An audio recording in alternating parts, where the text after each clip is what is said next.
Okay, good morning, good afternoon, and I think good evening for some participants as well.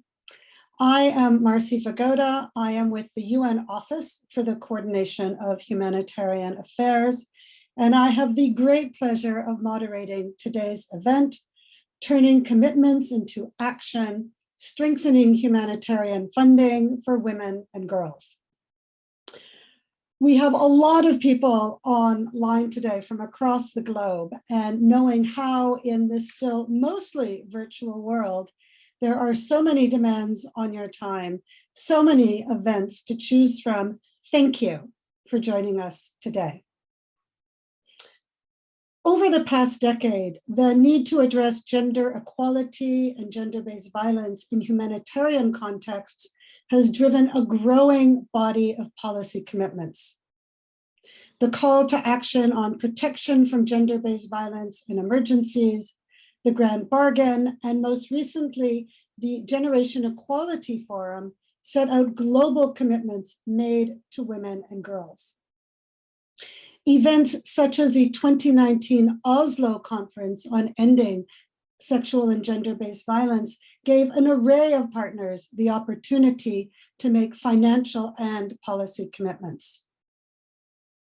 And the call to increase support for protection from GBV, gender equality, and to support local women's organizations only became louder during the shadow pandemic caused by COVID-19. Now, with the food crisis and new conflicts, needs are only further deepening. But have our words, have our commitments translated into action? Today's webinar provides a space to discuss the critical issue of funding for gender in humanitarian response. While funding is only one element of successfully supporting women and girls, it is a critical one. We will explore what we currently know about resourcing levels, whether funding is provided to those best placed to respond, and in ways which support the most effective responses. Being clear about progress made and the remaining challenges is essential if we are to identify what more we need to do and how to reach the commitments made to women and girls in humanitarian contexts. We have a really wonderful set of speakers and panelists today. We will start with some keynote remarks from Nicole McHugh, Humanitarian Director from Ireland's Department of Foreign Affairs. Nicole has worked for over 20 years in the Department of Foreign Affairs, leading on key policy development on Ireland's engagement with the OECD DAC and as chair of the Nordic Plus Group. She has been Deputy Director of Policy and Secretariat to the Advisory Board for Irish Aid. She has managed Ireland's development program in Uganda, Mozambique, and South Africa, worked for the European Commission in Brussels and Zambia, and with the UN in Zambia and Paris. Following Nicole's remarks, we will hear a summary of findings from two recent reports, one from Development Initiatives, and I am going to use the acronym DI, and one from the International Rescue Committee, or IRC. We will hear first from Carina, a humanitarian analyst with DI, who specializes in the analysis of the crisis financing landscape. And then from Cosmas Ayella, who is IRC's Deputy Director of Programs in South Sudan and brings huge experience in program management in emergencies and post-conflict settings. We will then discuss the issues surfaced by these reports with them and with our other impressive panelists. Ohaila Shomar of the SAWA organization. Ohaila is a human rights activist, expert trainer, and practitioner in addressing gender-based violence. And Kate Latimir from the UK's Foreign, Commonwealth and Development Office. Kate is a social development advisor specializing in gender-based violence with the Ending Violence team. With such great diversity and experience on the panel and practice in funding and delivering humanitarian programs, we hope to really identify options and viable ways forward to more sufficiently and effectively fund humanitarian responses that promote gender equality and the empowerment of women and girls, and support women's organizations and local responders. There are some reasons for optimism. As you will hear, the profile of gender responsive programming in humanitarian settings has risen significantly, and more funding is being provided, particularly for protection from gender-based violence. We are increasingly able to track funding flows with greater transparency and more consistency. Many of OCHA's own country-based pooled funds are prioritizing funding for GBV and to women-led organizations. Humanitarian response plans are required to plan for GBV mitigation and response and clearly identify financial requirements. So through today's discussions, we hope to identify some practical actions that can generate further progress. And this is where you also come in. We want to hear your ideas and your suggestions. A couple of housekeeping items, and then we will get started. First of all, I see that many of you have introduced yourselves already in the chat. If you haven't done so, please do. Although we can't be in a room together, it's great to know who is sitting around the virtual table. The chat box is what we are using for that. And please also use the chat box for any comments or suggestions. However, for questions you would like to pose to the panel, please use the Q&A box that you see at the bottom of your screen. Secondly, we are absolutely intending to get to your questions. If we are not able to get to all of them, colleagues from DI, from IRC are monitoring the chat box, and if your contact details are there, they will follow up with you. Thirdly, as you probably noted when you joined, this event is being recorded and it will be available on DI and IRC's websites following the event.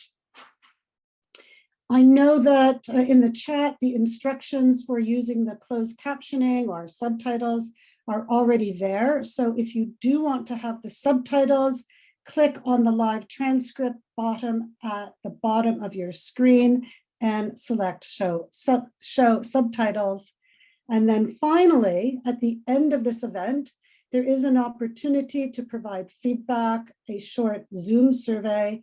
Colleagues from DI and IRC would love to get your feedback so that we can continue to further strengthen and improve the events that are offered. So without further ado, let me pass the floor to Nicole McHugh, Humanitarian Director at the Department of Foreign Affairs. And Nicole, the floor is yours. Thank you so much, Marcy. Thank you for the introduction and for so ably setting the scene. It's wonderful that so many people are on the call today, and I really look forward to this discussion later. So ladies and gentlemen, it really is my pleasure to be with you here today to deliver these opening remarks at this important event. I'm particularly pleased that Ireland was able to support the IRC in the preparation of the insightful policy report, Why Not Local, in 2021 as part of our multi-annual strategic partnership agreement. This partnership is important to us as an expression of the explicit commitment Ireland has made in our international development policy to ensure that gender equality, protection, and the empowerment of women and girls is prioritized in all our partnerships in development and humanitarian contexts.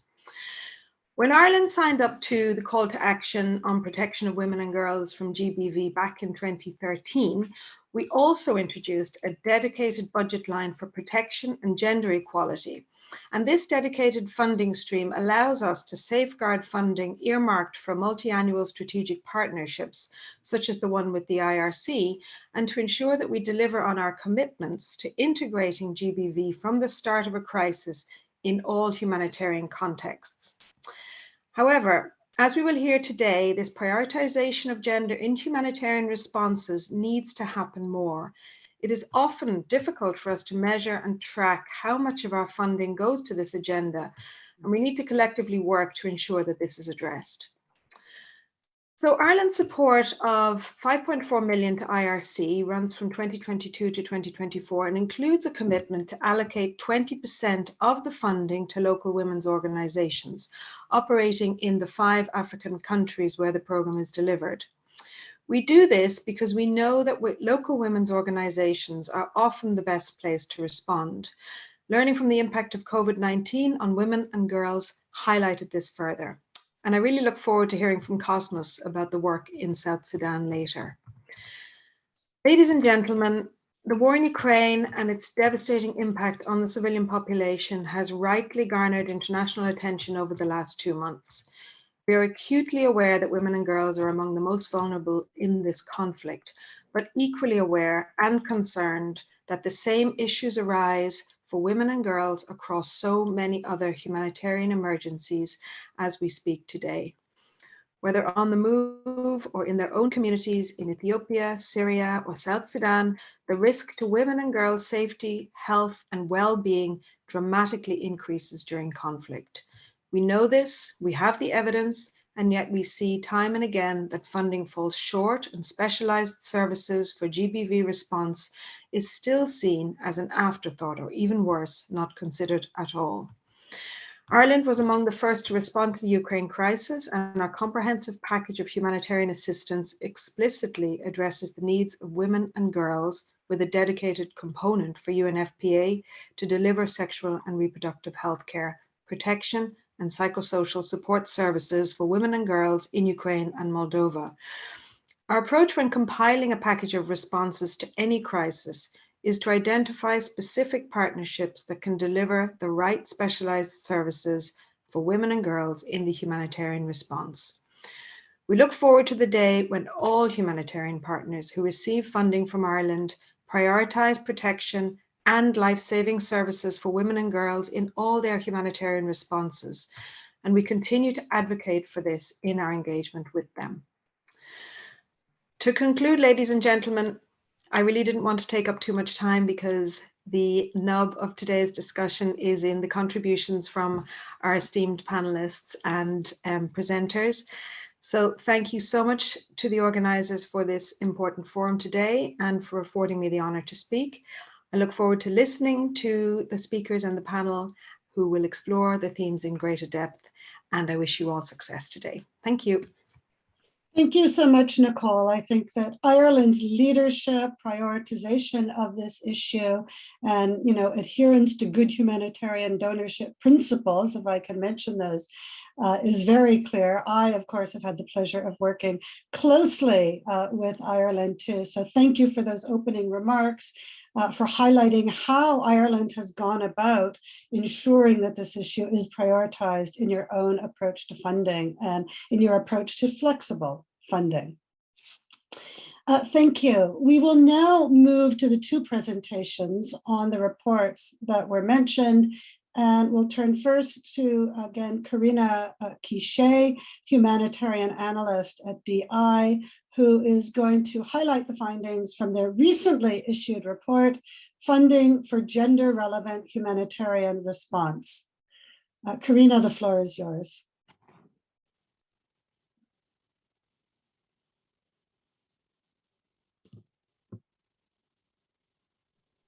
Thank you very much, Marcy. I'm going to share my screen. I hope everyone can see that. And thank you very much. Thank you for the introduction.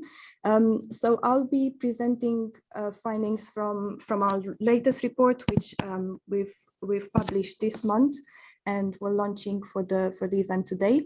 So this is a report titled Funding for Gender-Relevant Humanitarian Response. So this report is part of Development Initiative's Global Humanitarian Assistance Program.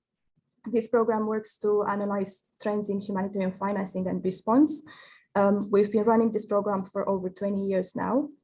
And part of our ongoing work and a key policy issue within humanitarian response has been gender equality programming and funding. And this report is really our first attempt to unpack this funding at a global level. So we really hope that this work will help strengthen your analysis and advocacy and really your efforts, everyone online, working in the area of gender equality and in humanitarian action.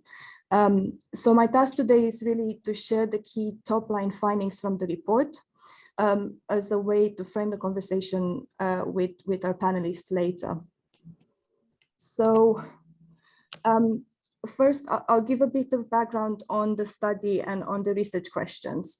So last year, our annual publication, the Global Humanitarian Assistance Report, highlighted the impacts of the COVID-19 pandemic on humanitarian crises, and seen the emerging accounts on how the pandemic has undermined advances made by the women's movement. And because of this, we wanted to unpack what were the effects of humanitarian funding for gender equality and women's empowerment. We've called this gender-related funding for the purposes of this study.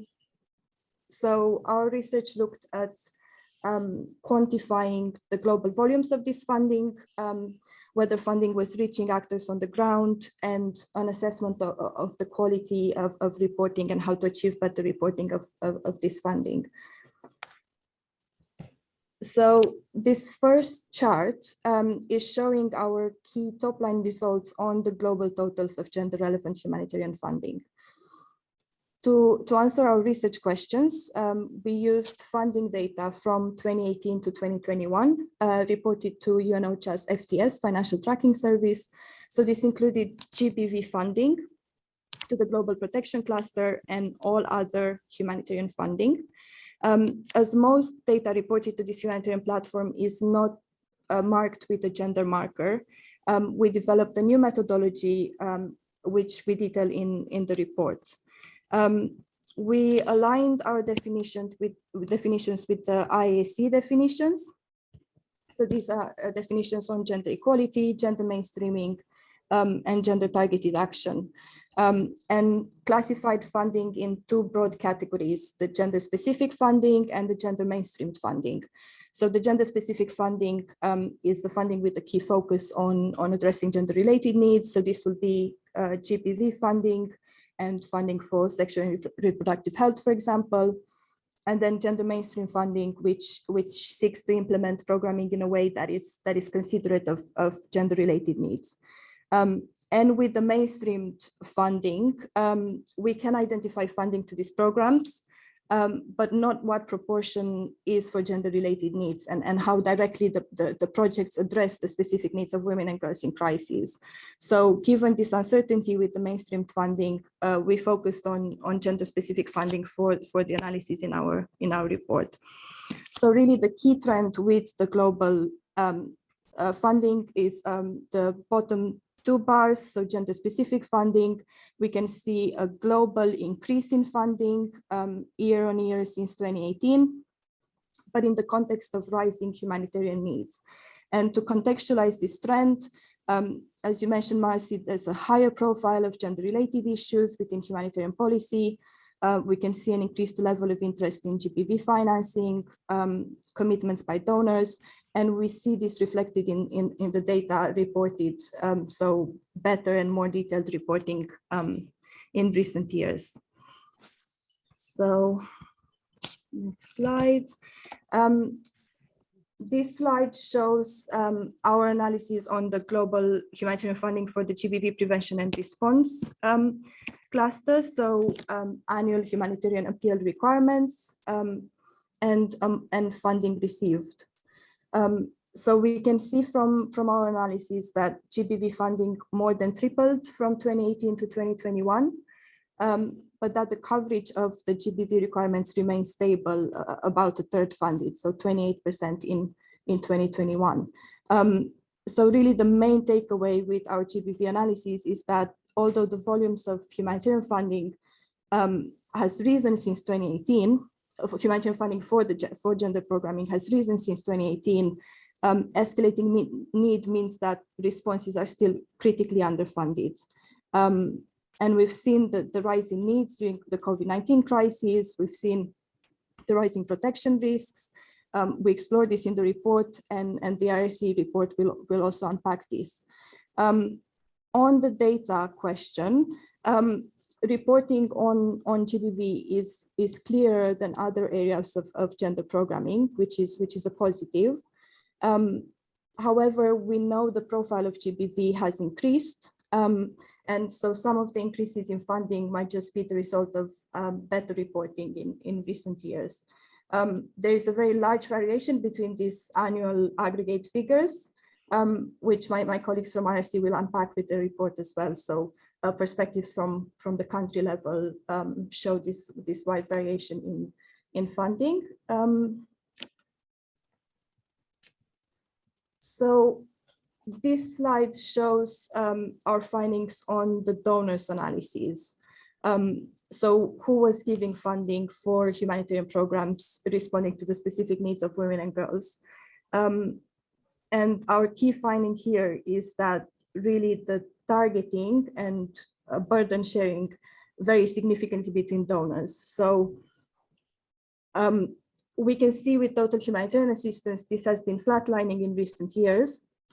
And we've seen that funding for gender programming has risen more quickly. However, despite this increase, gender relevant funding remains a very, very small proportion out of total assistance. So this was less than 4% in 2021. So we can see this over-reliance on a small number of donors. So the donors shown in this chart are the top 10 donors. They give close to 90% of gender-specific international humanitarian assistance. And the burden of meeting gender-related needs is also not equally shared between this small pool of donors. So you can see here the 3 donors that provide 6% or more of their assistance. So that's Norway, Australia, and Italy. And then we can see with the 4 largest donors of humanitarian assistance, so the US, Germany, EU institutions, and the UK, that 2% or less of their funding was gender-specific. And also with this picture, with the donors picture, we might also be only seeing a partial picture because of the data where the donor funding goes to core funding to UN agencies working on gender-related responses. So and we can't really see we can't really see that picture there. Finally, probably the most important finding for your advocacy purposes is our finding on the localization of funding. So we've shown that in aggregate during 2020, so during the pandemic year, less gender-specific humanitarian funding was going to local and national actors. So this decreased from 4.8% in 2018 to 3.1% in 2020. And this really reflects what we can see for the Global Humanitarian Assistance Report on the wider humanitarian system trends. So we're not seeing anything different in terms of what's happening with gender responses, as we will see from the IRC report as well. So we're really seeing very small volumes of assistance. Funding for local organizations remains a minuscule proportion out of total reported gender funding. And also with this, on the data side, we're only seeing really direct funding. So there is a very significant gap in reporting of indirect funding, so funding passed on to intermediaries, which means that we can't accurately assess this trend at global level. So just to conclude, what we've seen is an emerging but incomplete picture of this gender funding. With the caveats and the data gaps that I mentioned on the slides. And our report concludes by asking how we can have a clearer picture of funding. And given our expertise, we focused on data and transparency of reporting. So in the report, we give specific recommendations for donors, UN agencies, and other humanitarian actors on the transparency, on the consistency of data systems, on the reporting of funding. And also our report really highlights some of the systemic challenges with the current delivery, tracking, and reporting of funding for gender equality and women's empowerment. you'll hear more from the presentation and our panel discussion really focused on how to move this forward. So yeah, these were just very quick top line findings from our report. I really invite you to read the full report for our full analysis and to get in touch with us for questions. Yeah, thank you very much. Over to you, Marcy. Thank you. Thank you, Carina, for a very clear and helpful presentation. I see that there are already some comments and observations, and that is stimulating discussion. Let me remind colleagues to put those comments in the chat. And for specific questions you want to pose to the panelists a little bit later, please begin to populate the Q&A link at the bottom of your screen. Perhaps I can just, before we move to Cosmas, make two quick comments. One, again, reinforcing this idea that we are making progress, but it is not enough. It becomes elusive because the gap widens and the needs become bigger, and that additional funding is not really getting us there. And then you've also reinforced the point that Nicole made in her keynote address around the importance of reporting. And for us to really have a clear understanding, the reporting by a whole array of actors being so important. I do finally just want to say, and I noticed that Alice, who heads OCHA's pooled fund branch, is also on the line. The country-based pooled funds that OCHA manages, and which I mentioned yesterday, I think have really been a leader in this area. In 2021, 5.73% of allocations went to GBV. So that's above that percentage that was noted. And over 7% of funding allocations from the country-based pooled funds went to women-led organization or women's rights organizations. So I think that the country-based pooled funds have been, and I hope will continue to be, a leader. I was looking at the 2022 data yesterday in terms of level of allocation, and that's quite promising as well. So hopefully that's something else we can come back to, also around the actions going forward. Let's now move to Cosmas. As I said, Cosmas, and I think his bio will be in the chat, is the Deputy Director of Programs for IRC in South Sudan. And their report is called Why Not Local? Gender-Based Violence, Women's Rights Organizations, and the Missed Opportunity of COVID-19. Cosmas, the floor is yours. Thank you, Marcy. And thanks for that wonderful introduction, appreciated. And yes, so the IRC report, Why Not Local? I'll just give a brief synopsis. I'm not going to a detailed presentation, but basically I'll just present some of the key findings from that report. So as Marcy said, recently the IRC published a report, Why Not Local? Analyzing the prioritization of GBV interventions across 3 countries, that's South Sudan, Cameroon, and Yemen. The report looks at funding to GBV violence interventions before and during the 2020 pandemic, the COVID pandemic. And it really highlights the challenges faced by local and national women's organizations. Today, I'll just speak briefly about that, really highlighting the high level findings and the recommendations from that report.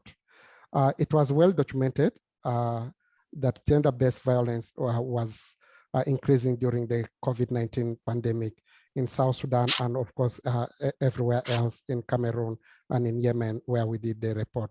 With no exception, women and girls' risk of violence increased due to a range of factors, including movement restrictions, loss of livelihoods, and of course, majorly school closures for girls. And for example, in South Sudan, it took almost a year before girls and or children went back to school. Frontline responders worked tirelessly during this period to adapt to program change, focusing on women's protection and empowerment during the pandemic.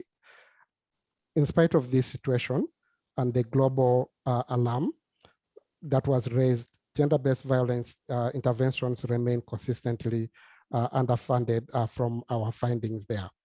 The IRC's report looked at funding to GBV interventions in South Sudan, focusing on 2019 to 2021. The findings are nuanced, but there are several important points that I want to point out there. We found that actually funding to gender-based violence interventions had increased in South Sudan in 2020 during the pandemic. According to the stakeholders that we spoke to, this positive development was attributed to two high-level actions that happened from the report. It was pointed out that the former emergency response coordinator, Mark Lockwood, had named women and girls a strategic priority during his tenure, which set a clear and important message across the humanitarian system. And organizations took part in that vision from Mark. Secondly, in South Sudan, we had an addendum on women and girls in the 2020 Humanitarian Response Plan, which was a positive result of this high-level global prioritization that was set out. However, at the same time, humanitarians told us that this increase in funding in 2020 was not felt on the ground in terms of the ability to prevent and respond to gender-based violence. This was because while the need was increasing as a result of the dangers women and girls felt during COVID-19, the cost of program was also increasing due to the necessary COVID-19 adaptabilities, program adaptabilities. We also found that only 15% of projects funded through the different country-based pool funds in 2020, the pandemic focused majorly, only 15% focused on gender-based violence during that period. In summary, as Carina just told you from Development Initiative research, we cannot just look at the funding increase because the situation is more complex than just the funding. We must also consider growing needs, different sources of funding, and how we are funding local and national organizations. And this points out to the theme of our research, why not local? Why not local and women-led organizations? National and local women-led organizations are underrepresented in many of the forums across the different countries. Local and national women's organizations are critical to the work that we do in the different spheres. These organizations are fast responders because they live with the people.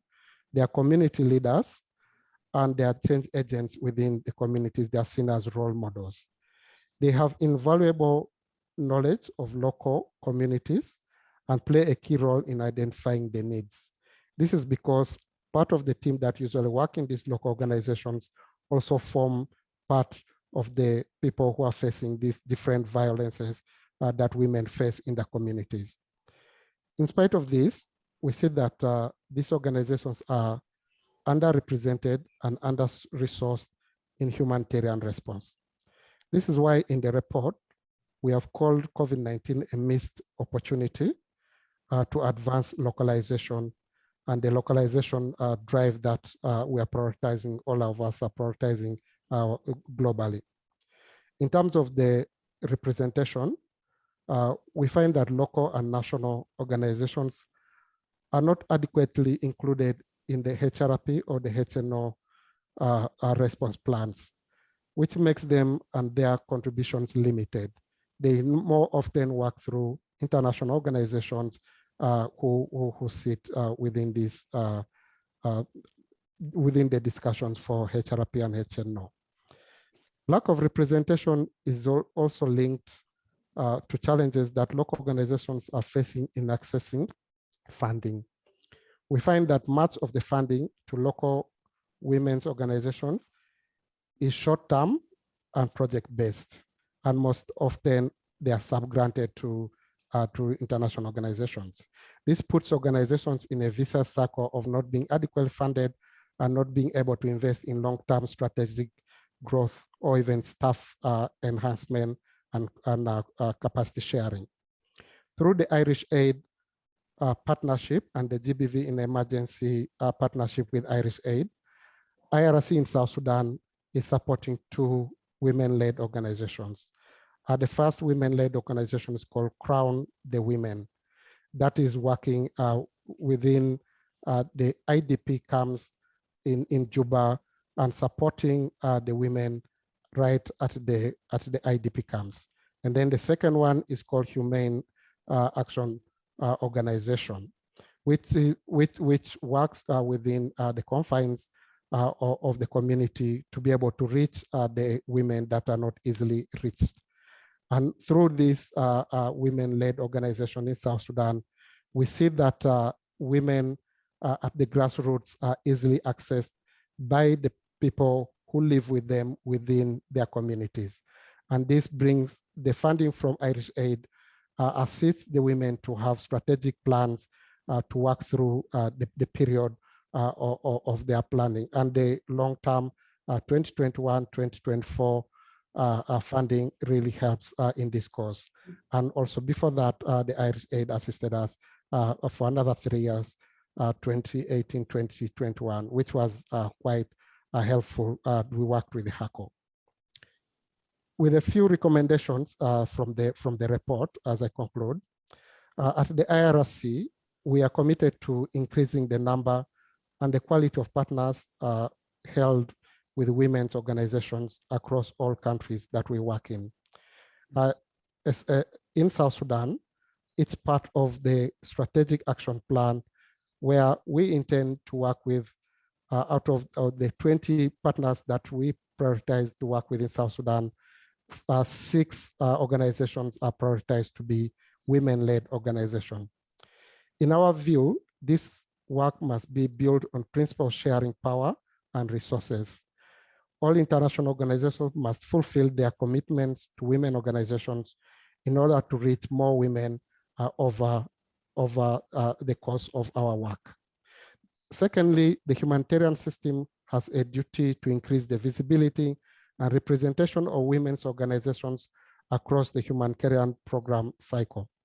This includes actions such as increasing a mapping of the organizations that are operating and ready to engage during humanitarian action. Explicitly involving women's organizations in creating the gender analysis within the HRP, and women's organizations should be systematically represented during all parts of the humanitarian programming, including funding and as well as the country-based pool funds. We also recommend that we will want to see donors providing more flexible multi-year funding directly to women's organizations, especially women who are working at the grassroots. Longer-term funding should be designed to help local organizations put in place more flexible and strategic interventions. Flexible funding should allow the women rights organizations to cover their core expenses, including staffing and overheads, as well as capacity sharing across board. Therefore, the work that is being done within South Sudan and in the various countries that IRC works in through these funding streams is real to help to narrow the gender gap. I'd like to close there and thank you all for listening. And I'm grateful and waiting for the panel discussion so that I can answer more questions. Thank you very much.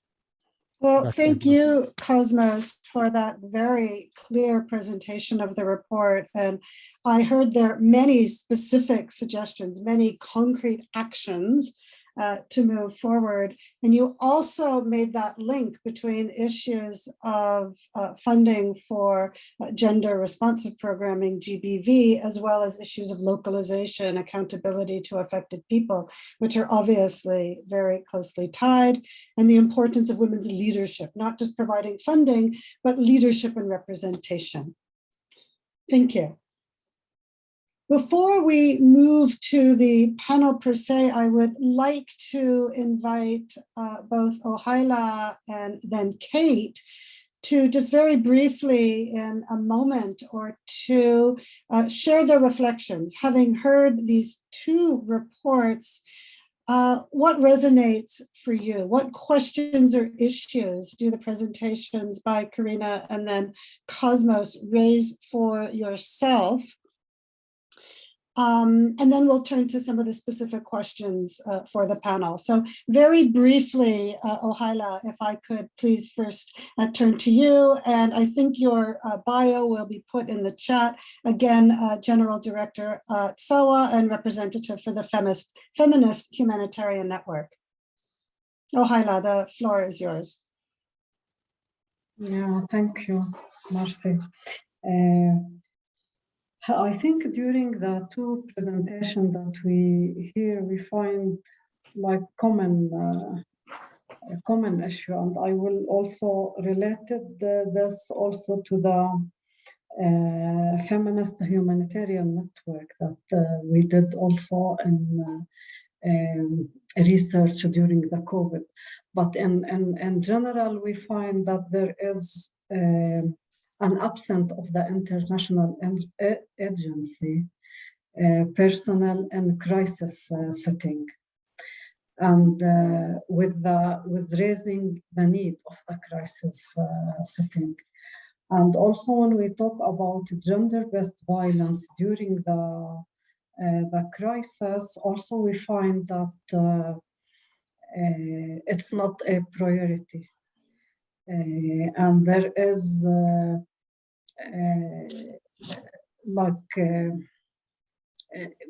more relevant issue than can be more interesting to donors or to funders. And also we find that there is a lot of, especially when we talk about the humanitarian response, there is an absence also for the involving the women organization or the women-led organization on the ground. So there is a need that to find that the local and the women-led organization who working in the ground, they have the experience and they should be supported by the humanitarian fund during a humanitarian response, and to have enough funding to continue their work, because also during the emergency, the volume of work be more, they need more capacity, they need more fund to continue their support during the emergency. Also, we find, I think from what I hear, there is a need to have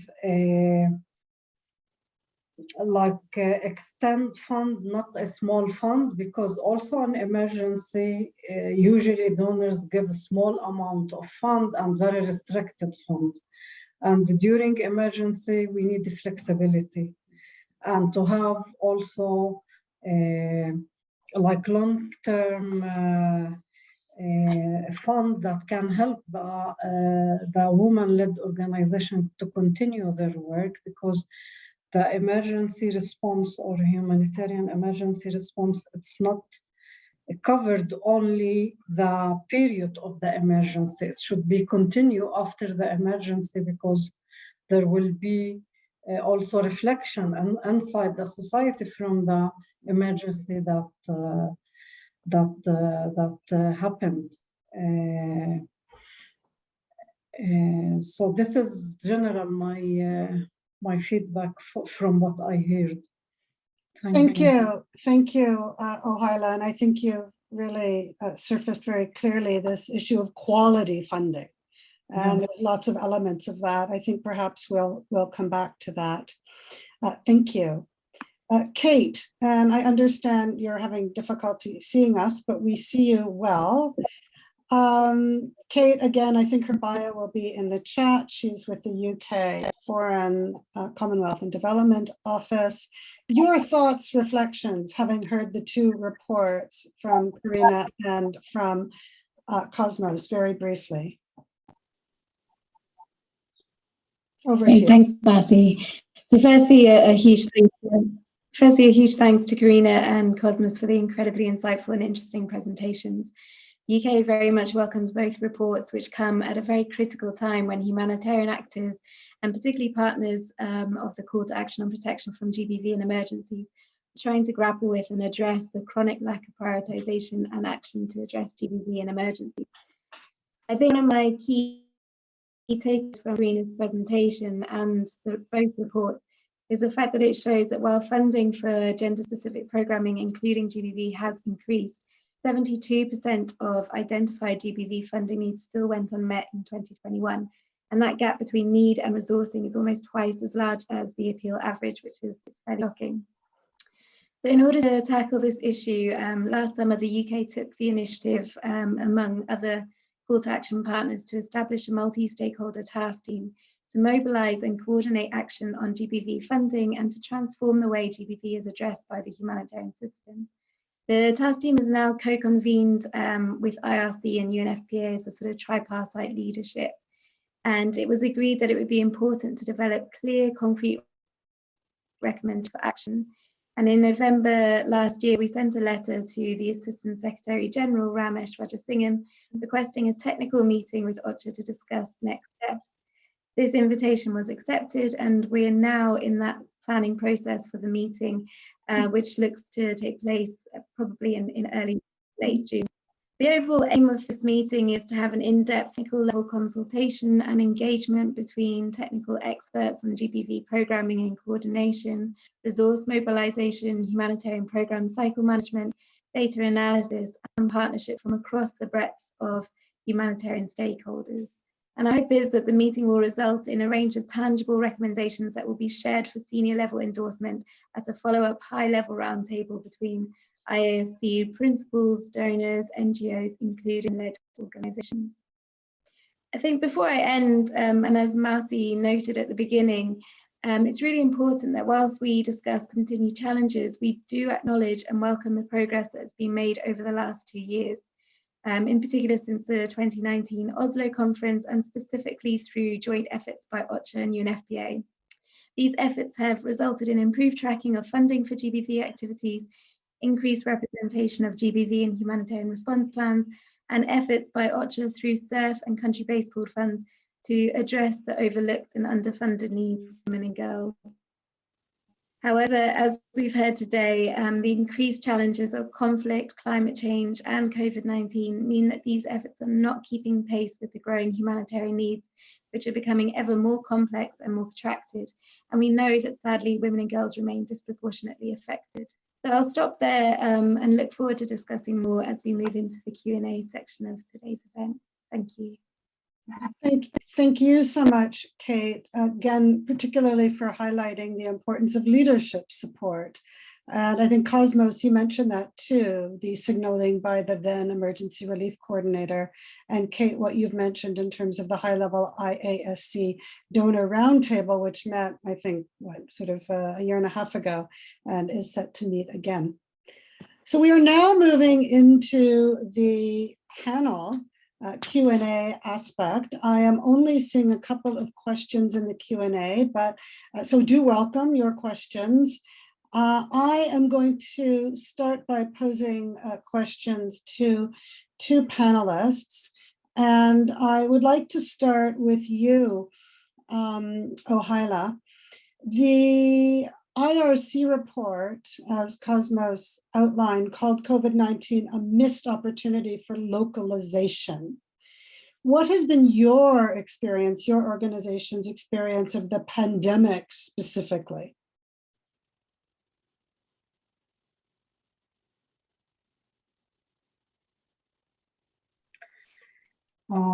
During the pandemic, we emphasized our work to 24/7. And at the beginning, it was very very difficult to act like this, because we need a lot of human resource and a lot of fund to continue to give our services, because mainly we do psychosocial counseling through the helpline that we run, and it's take from us a lot of energy and a lot of contact with many donors that can we have a fund to continue our work. And we find that there is also a lot of competition between different actors on the ground. Also, we find that some donors they have they want to like to support different organizations and mainly to support helplines. So they start to create new helplines and not to invest in the current helplines that exist. And it was really a struggle with this, because the need of the service is very high and very also demand. Yeah. Thank you, Ohaila, and just making the connection to a comment that was made earlier, this need to understand who is on the ground, mapping who is already there, rather than necessarily coming in with new initiatives, when in fact there are local responders that we definitely want to engage further. Thank you. Cosmos, let me turn to you. We know that almost all humanitarian crises and almost all sectors or areas of work are underfunded. I think last year, the Global Humanitarian Overview was only about 50% funded. But from your experience working at the country level, why is it so challenging to access more funding for women and girls? What are the pain points? Is it about decision-making? Is it about who's involved in decision-making on funding for GBV, for instance? And I note a question in the chat from Emily that I think ties to that in terms of the challenges of actually reaching local organizations working in this space. So Cosmos, your reflections on those challenges, the pain points. Thanks, Marcy. I think the main issue is it's a combination of quite most of the things that you mentioned about decision making, availability of the funds, but generally for the humanitarian sector, I think the donors focus on two things. One, is it life-saving? Is it leading to people going to die immediately, or it's about something that people can probably be able to survive through during crises? So we see more money going into health, going into WASH, going to FSL, and GBV and protection is talked of as mainstream, GBV, mainstream protection. And because of that, we find that specific women-led interventions are missed out in terms of the funding. And until donors start focusing on GBV as really critical, because the mental psychosocial support that the women need, and the mental effects of a survivor of GBV is equivalent to any other health intervention or nutrition or all that. So that is one area that donors need to focus on and look at GBV funding in a similar level with all other sectors, instead of always talking about mainstreaming into other sectors. Yeah, thank you. Thank you very much. I mean, just to note that, if not mistaken, and my DI colleagues will correct me if wrong, the protection sector as a whole is terribly funded. And in fact, within that, GBV is relatively better funded, but not well enough funded. So I think that is to your point, that we do have this challenge of ensuring sufficient funding to protection and then specific areas within that. Let me turn to you, Kate, and ask you as a donor, why you think gender and particularly GBV responses are less funded than other areas, and you may want to build on Cosmos's response just now, and what challenges you face as a donor in mobilizing sufficient funding, particularly for locally led responses. And I think there's a question in the chat around that element as well. Why is it so hard to fund local organizations directly? Kate. Thanks, Marcy. So I think fundamentally, GBV funding gaps largely stem from a lack of prioritization of the needs of women and girls, as we've heard, by what is arguably a patriarchal system. Barriers to adequate GBV funding and mobilizing responses are numerous, but I'll highlight 2 or 3 issues which come to mind as a donor. I think firstly, there's a challenge in representing specific gendered needs and funding requirements, and that's exacerbated by a heavy reliance by the humanitarian sector on quantitative rather than qualitative data, and a lack of gender analysis in the determination of humanitarian needs.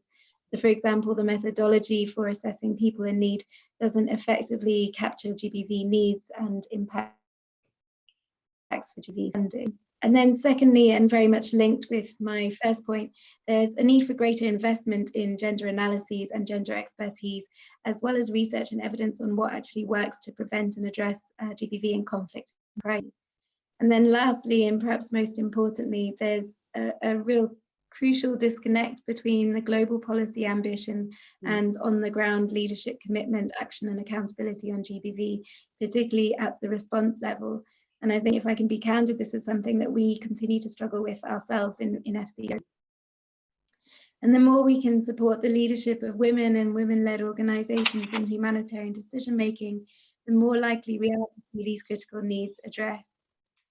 I say that I think we're all familiar with some of the challenges that donors face in funding local partners, but maybe that's not the case. But for FCDO, our main challenge in humanitarian responses is staff capacity to manage a large number of small grants to local partners, and then the due diligence requirements that come with that. However, we are working to do more to directly support women-led and women's rights organizations in humanitarian crises, and we're truly committed to doing better in this regard. For example, currently we are able to support women's organisations through a range of mechanisms, including our country programmes and centrally managed partnerships. So for example, we remain a key donor to UNOCHA's country-based pooled funds and the Central Emergency Fund.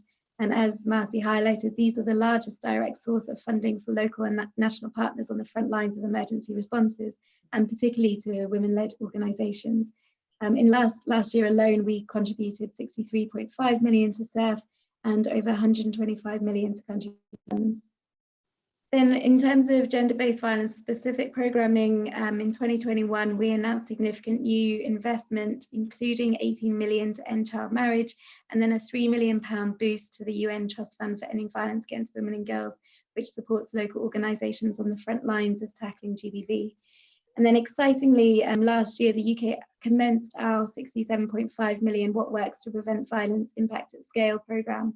And this is the first global effort to scale up proven violence prevention approaches worldwide, with 100% of the innovation grants being awarded to Southern women's rights organisations, and at least 40% of those will be piloted in fragile and conflict-affected states. And then most recently, for example, in Ukraine, we launched new funding for women's rights organisations and civil society actors through our Conflict Stabilisation and Security Fund. And that sort of works to support the critical needs of women and children, both inside and those who are displaced outside of Ukraine. And the fund will support Ukrainian women leaders and women's rights organisations serving their communities at the forefront of the crisis. But as I say, we recognise that we don't always get it right, and we are working hard to improve our partnership with local women's rights organisations and led organisations. And discussions like these and both the report findings are really, really important to help inform our approach. Thanks. Thanks very much. And perhaps I can come back to you, Ohaila. I want to pick up on what Kate said about this big gap between the global policy commitments and what actually happens on the ground. And of course, over the last few years, more and more women's organizations have been vocal about their challenges experienced in the humanitarian system. What changes would you like to see, Ohaila, from donors and international organizations? And also, how would you sequence those? Because I think there's, there's a way that we change things and not everything happens at once.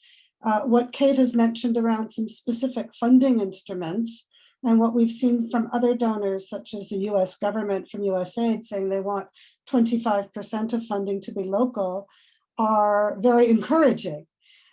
So just in terms of prioritizing actions to address this gap between global policy and on the ground, Ohaila, what would you prioritize?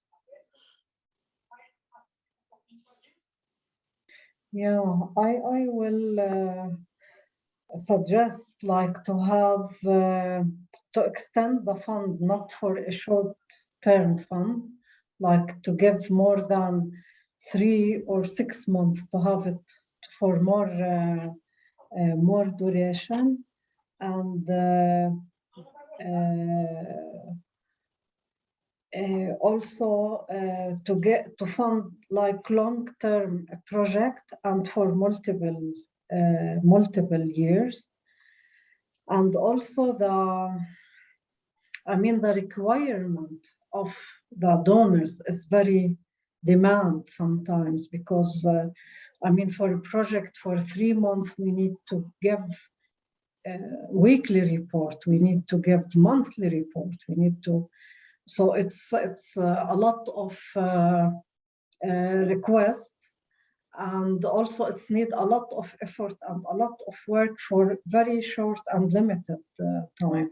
So I will suggest like to build a relationship with women-led organization for a long time, because it will give them also the sustainability and to continue to give their services on the ground. So this is my recommendation will be. Yeah, thank you. Thank you, Ohaila. We have about 8 minutes left. So we are now, again, if there are questions you have that have not been answered, please, DI and IRC colleagues will follow up so long as they have your contact details. I am going to turn to each of our panelists now to ask them for their takeaway. What do all of us need to know, remember, or do to really address this, to increase funding for gender equality and to local organizations? If you can each just take a minute, and perhaps I will start, Cosmas, with you. Thank you. I think for me, the real takeaway here is inclusivity of women in decision making. I think that will be real important, because at that level, then they will be able to point out clearly what's required and what's needed for girls, women and girls at that level. So inclusivity in decision making will be very important takeaway from this. Thank you. Great, thank you so much. Carina. Thanks, Marcy. I think from my side, specifically focus on data, then improved reporting is the way for us to achieve the effectiveness and efficiency of funding. So what we focus on at DI is the transparency as fundamental to actually understanding better what's going on with this funding. Great, thanks very much. And that's transparency and reporting by everybody, donors, UN, NGOs, national NGOs, etc. Great, let's come back to you, Ohaila, your final reflection. Yeah, I was trying to write in the chat. So I think it's very important to establish real partnership and to ensure the sustainability of project with donor and with the humanitarian also response, and to consult with a local expert organization and to listen to the local knowledge before planning activity. So it's very important to have the knowledge of the people who are working on the ground. Yeah. Thank you so much. Again, highlighting the link of the issues we're discussing with localization and accountability more broadly. And finally, Kate, and then we'll come to Nicole. Great, Nicole, I wasn't sure you were able to stay. So you will get the last word. We will turn to Kate and then to Nicole. Thanks, Marcy. So I think we need to do better together and hold each other accountable. We really need increased accountability at both the global and country level for GBV prioritization and funding. And just if I could use this moment to endorse and kind of promote the call to action GBV accountability framework, which is a key tool to help identify and assess what actions are required to improve prioritization and mobilize more funding. And this tool really needs to be leveraged and utilized within all humanitarian responses to ensure stronger and more accountable leadership across the board. Thanks. Thanks very much. And I was plugging UNOCHA various times, so not a problem to talk about the accountability framework. Nicole, back over to you. We started with you and we come back to you now. Thank you. It's been so interesting and very useful to hear everybody's reflections and inputs. And Kate took the words out of my mouth there in terms of the call to action. But I think as a final word, what I would stress and what Ireland is looking to do more of is multi-annual funding. I mean, predictable, flexible funding. It really goes a long way. Long-term funding, as was mentioned, to really ensure that we have change-making policies, not just short-term interventions. So on that note, I'll say thank you. Well, thank you all. I will make just a very, very few and brief concluding remarks. You know, I've been working in this space for many years. I was a gender advisor 30 years ago, not 13, but 30, which certainly ages me. And while we've seen progress, it's been really slow, that we're still talking now about things that we were talking about 30 years ago. Certainly, and as Carina presented, we have seen growing attention to these issues of gender equality and GBV specifically within humanitarian response. We've seen an acceleration, but it needs to be not only sustained, it really needs to increase. We really need to crack this nut, as it were. I think we have heard a lot of concrete suggestions here. I think this discussion is important, and we've had over 100 people at the event today.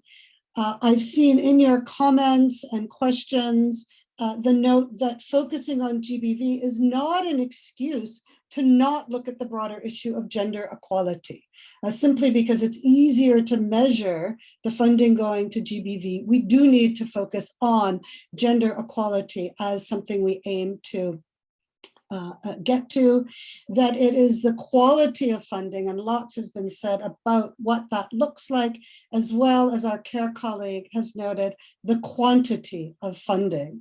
A little bit of high quality funding is not enough. It's also the quantity of funding.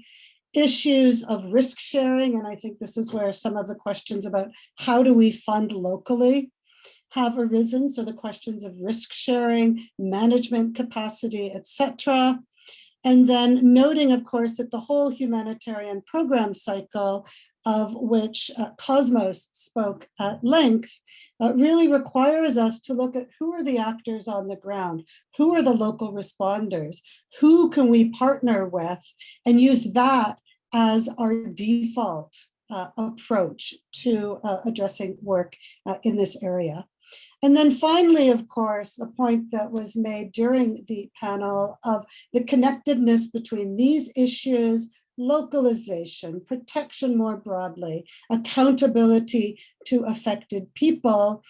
Sometimes I think these issues, we can get very tied up or tied down in the complexity of dealing with everything, but we do need to recognize the connections and look at how we can make real progress, whether at the Grand Bargain annual meeting coming up in just a short few months, through IASC donor high-level roundtables, but keep this discussion going.